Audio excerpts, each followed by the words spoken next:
It's natural for people to want to be liked and accepted, but in the end, we are all individually responsible for the success and failures in this life.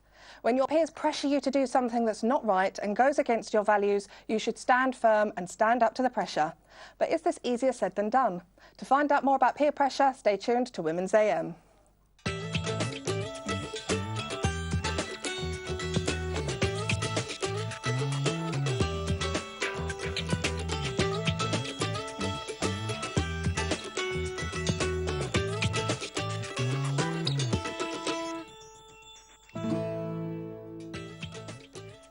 Bismillah, assalamu alaikum and good morning my dearest sisters. Welcome to Women's AM. We have a great show lined up for you today, including banter, news, Islamic debates and more. Also with GPU around the corner, we are giving away 5 standard GPU tickets every day to the GPU festival. So stay tuned to find out how you win tickets. I'm Liz and joining me on the panel today we have our Women's AM regulars, Sisters Adama and Aisha. Assalamu alaikum sisters. Assalamu alaikum. How are you this morning? Alhamdulillah. Yeah. Right? Alhamdulillah. You know, I was thinking this morning on my way into work, all the hustle and bustle on the tube and it's so busy and people are pushing you, and I was thinking this has got to be the thing that really gets me angry in the morning. So I was wondering about my Women's AM panellists, what is your pet peeve? Adama, I'm going to start with you. I really have a great dislike for people who eat with their mouths open and very noisily. It's like I can't deal with it. It's almost like I have to leave the room. I know what you mean, actually. It's just something I can't stand, to be honest. Yeah, no, I know exactly what you mean. I hear that. What about you, Aisha? Okay, I have this thing about drivers not indicating. They just don't use the indicating button, I say, the indicator basically. And I'm just like, well, hello, you're just an accident waiting to happen. Exactly. No, That's exactly. that's my It's so peeve. true. The driving one's really getting me, the eating one. It sounds like I'm really easily annoyed, actually. I've got a whole list, don't worry. But I do think for me the main one does have to be people's behaviour on public transport. Like I said, you know, the pushing, the shoving, the bashing you with the bag, and there's never an apology. Never. You know, seats never given up for pregnant women or people who need them. So Exactly. not a good way to start the day. No, it's not, especially a Thursday. Absolutely. But alhamdulillah, we've got a good show lined up, so I'm sure it will turn the mood around, inshallah. Moving swiftly on, let's go to our first segment of the morning, News Bites.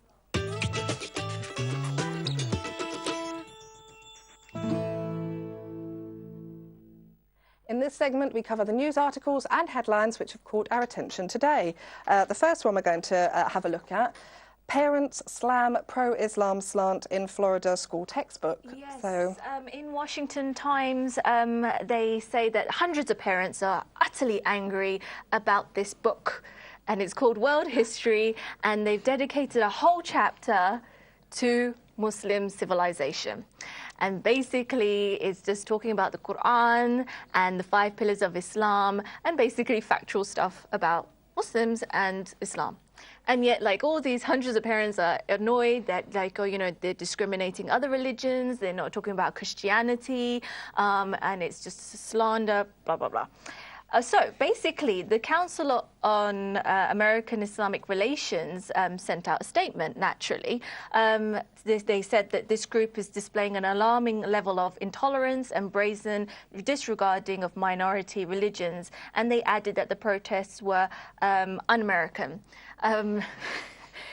Obviously, America and Islam, it's a very sensitive issue, but come on, it's a factual, historical information. well, that's that absolutely needs to be... true. And the thing is, the article was very inflammatory, I thought. And the Yeah, fact is, this book is called World History. Exactly. And there's one chapter, 32 pages, about, Muslim civilizations. Is that, is it so... It's all about just, I think, it's because it's a very sensitive issue for the Americans, and Americans are more, sort of prone to hear about Islam beheading people, terrorists, and to sort of hear about Islam actually, promoting peace, and this is the fundamentals of Islam. It's very alien to them, I guess. But we need to understand even who wrote the book and what are the other chapters about. We can't. This article just solely focuses focuses on the It doesn't protest put it in the against, you know, context. yes, Yeah. exactly. I mean, she just mentions that, you know, Islam is a very sensitive issue within America. It doesn't mean you can understand. Obviously, there were events and tensions between Muslims and non-Muslims is on an all-time high. Yeah. But what was really shocking for me about this article was how protesters were encouraging children to rip out these chapters about Islam, and what kind of message are they sending to those children? Absolutely. I mean, isn't knowledge power? Exactly. You know, you can read about it, you can decide it's not for you and move on. That's the whole, you know, ethos of Islam, isn't it? Exactly. You can give people the message, you can read about it, and if it's not for you, that's fine. There's no compulsion in religion, but Exactly. the information should be there for people. Exactly. Well, moving on to our next story, I've actually been looking at one this morning from The Guardian, how more paternity leave will spell less discrimination against women.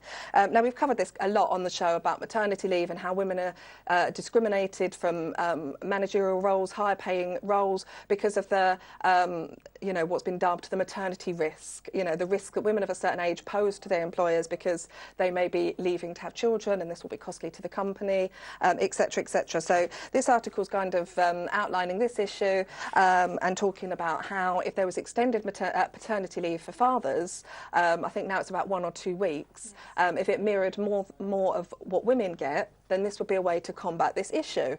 Now, for me, I don't know. On the one hand, I kind of think, yes, it's nice to encourage you know, the father to have more of an active role to play with the bringing up of the children and for them to have more time with the family. That's a nice thing. But I actually think this is really just looking at what's better for the employer. You know, what's better financially. It's not thinking about what's better for society. And I think that women, I don't know, what do you guys think? I think the women should have more time at home with the baby. I think that is the mother's role. I can understand where the person question, the comment was coming from. Yeah. That, you know, this could be a solution, but I feel that women don't have to. There shouldn't have to be an equity in terms of maternity. Women should be able to take on maternity leave and have the assurance that their job is still there, and that they're going to be paid, you know, the same amount as before they left for their maternity leave.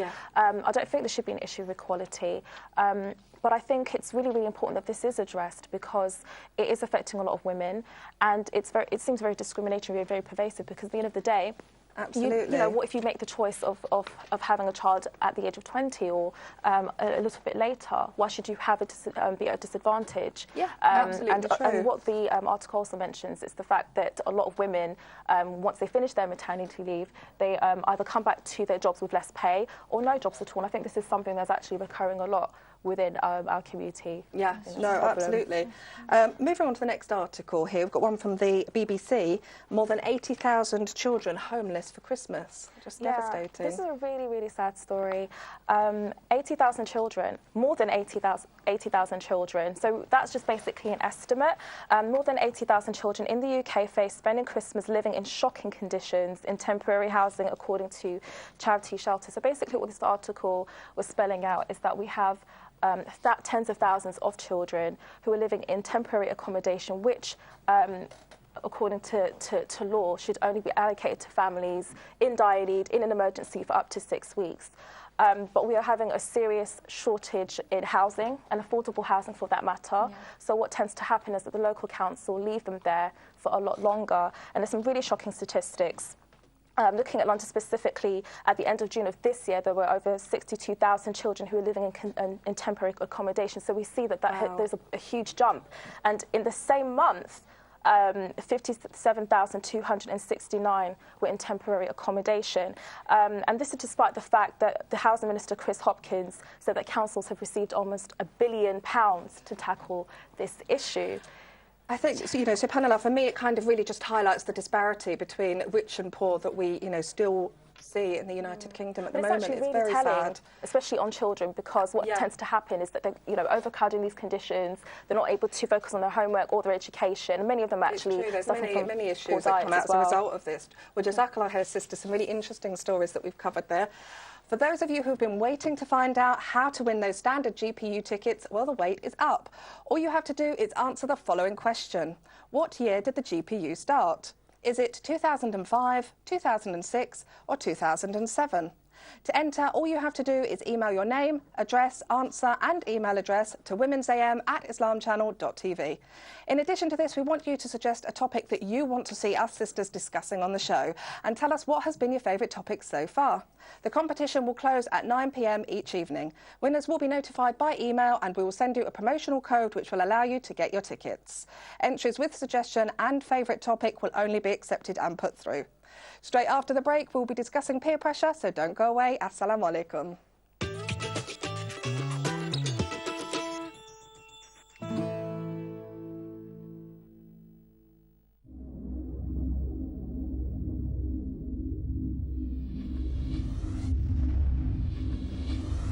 Five. Every child deserves to learn and grow in a safe and happy environment. Build a school with Reed Foundation and you can give so many needy children the chance to have a better start in life. With your help, we can teach these children to read and write and to reach their true potential. Together, we can provide invaluable facilities for these children. But we can only do this with your help. Please donate today.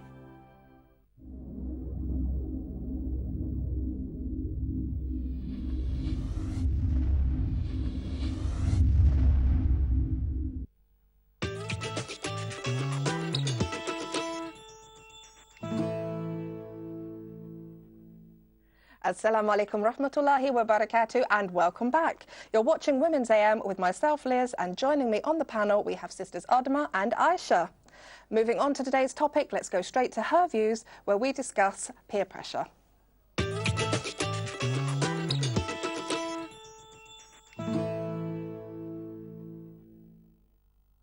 Peer pressure is something that affects children and adults alike. But why is this such a problem, particularly when as Muslims we have a clear guide for all aspects of life and how we should conduct ourselves? These pressures should never be underestimated and can intimidate a Muslim into doing things contradictory to their deen. The Quran says, help one another in al-bir and al-taqwa, virtue, righteousness and piety, but do not help one another in sin and transgression, and fear Allah. Verily Allah is severe in punishment. And the Prophet, peace be upon him, said, man is on the religion of his friend, so let every one of you examine who he befriends. Therefore, we know the value of good friends and righteous company. But what are the consequences of bad company, or being coerced into doing something negative, or worse, haram, by our peers? So joining me in this discussion, we've got the sisters. So let's move straight to the first question. Adama, tell me a little bit, what is peer pressure and who does it affect? I think most people will understand peer pressure because I'm sure many of us have been under peer pressure. But peer pressure could be defined as an individual or individuals who are either directly or indirectly coerced to behave in a certain way, to speak in a certain way, to do things, and at times things that they don't necessarily want to do. Yeah. This is something that can happen in public places, for example, like schools, or the workplace, or amongst, your group of friends as well. Yeah. So it's something that can affect anybody and everybody. Yeah, I think it's interesting. We always think of peer pressure as something that children, I guess typically teenagers, are affected by, but actually this isn't the case at all, is it? No, exactly. I mean, you get peer pressure from work or even clubs or societies that you're part of as well, and, your neighbours even, how you should live. So, yeah, it just affects all of us, unfortunately. But yeah, no, absolutely true. Just a reminder, we really want to hear what you have to say about this topic, so please do call in. The number is appearing on your screens now. So why is it that we conform, we do these things even when we know they're wrong? Again,